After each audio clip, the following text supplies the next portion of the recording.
दोस्तों, इंग्लैंड के खिलाफ पहले टेस्ट मैच में लौटल सूर्य कुमार यादव के विवाद जोन मात्र इतना गेंदा में ठोक देलस 233 रन के तूफानी पारी और तोड़ देहलस वीरेंद्र सहवाग के वर्ल्ड रिकॉर्ड।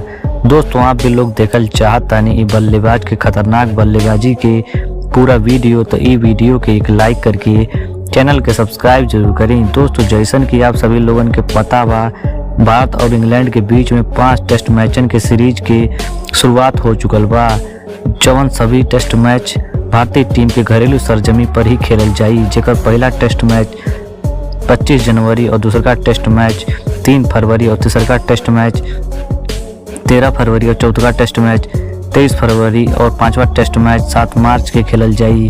दोस्तों, इस टेस्ट मैच भारतीय टीम के समय अनुसार सुबह 9:30 बजे से खेलल जाई सो, और दोनों टीमों के बीच में बहुत ही घमासान देखे के मिली मैदान पर। लेकिन इस टेस्ट सीरीज शुरू होके से पहले भारतीय टीम में शामिल होके जाता सूर्या के विवाद। दोस्तों, वो खिलाड़ी और कोनो नहीं सुमन गिल है। दोस्तों, मैच प्रैक्टिस के दौरान सुमन गिल अपने बल्लेबाजी से सबके हैरान कर दिले और मैच प्रैक्टिस के दौरान मात्र 70 गेंदन में ठोक देना 233 रन और अपनी पारी के दौरान लगौना 20 गो छक्का तोड़ देहला वीरेंद्र सहवाग के वर्ल्ड रिकॉर्ड।